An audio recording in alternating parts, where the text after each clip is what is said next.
শীতকাল আমাদের সকলেরই প্রিয়, আবার শীতের সকালটা আরও যেন বেশি প্রিয়।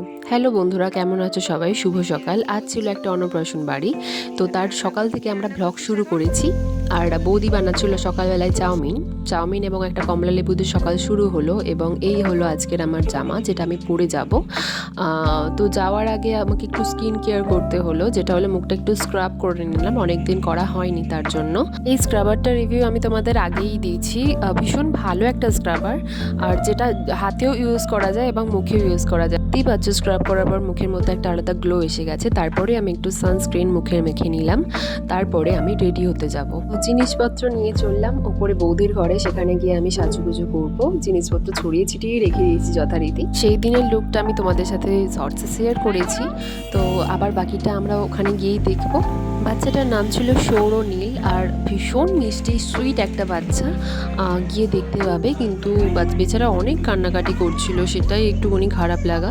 দেখো আমার মায়ের কোলে আছে এবং দাদুর সাথে গল্প করছে, কি সুন্দর। পর সবাই মিলে তাকে রেডি করালো, আমার মা তাকে টোপর পরালো এবং মালা পরালো। মা বলছিল এখানে দুটো মালার দরকার পড়ে, একটি তার এবং একটি তার বউয়ের।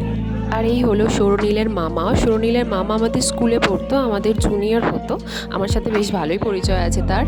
তো কোলে বসিয়ে শুরু হলো দাদুর আশীর্বাদ। দাদু আশীর্বাদ করছিল, আর সে কি কান্নাকাটি শুরু করেছে, কান্নাকাটি করেই চলেছে। পিছনে তার ঠাকুমা, দিদা এবং অন্যান্য সবাই রয়েছে। চেন পরানোর সময়ও সে প্রচণ্ড কান্নাকাটি করছে। আজকের ডেকোরেশনটা ভীষণ সুন্দর হয়েছিল, খাবারের জায়গা থেকে শুরু করে উপরের জায়গাটা যেখানে আশীর্বাদ হচ্ছিল সেই জায়গাটাও খুব সুন্দর ডেকোরেশন করা হয়েছিল। সৌরনীলের দাদু আমাদের হাতে দিয়ে দিয়েছিল কুচো ফুল, যখন আশীর্বাদ করবে তখন উপর থেকে ছোঁড়ার জন্য, কিন্তু সেটা দিলে তার খাবারের উপর কুচো ফুল পড়ে যেত, সেটা খারাপ হয়ে যেত, ওই জন্যে আমরা দিইনি।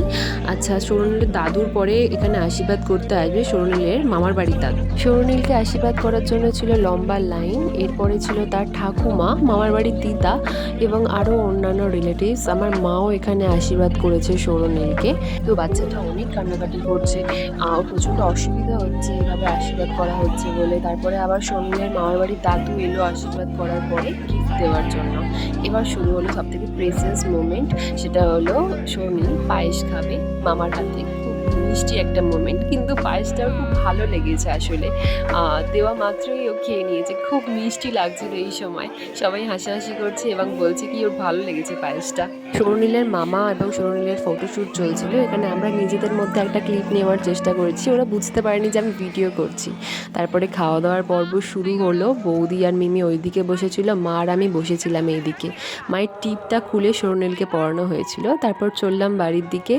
আর এই হলো আমার স্কুলের আশেপাশের চত্বর। এদিন এখানে একটা ফুটবল ম্যাচও ছিল। আর এই হলো আমার স্কুল। ছোটবেলার কত কত মেমোরি আছে এই রাস্তায়। তারপরেই চলে এলাম বাড়িতে। Thank you for watching. পাশে থাকবেন।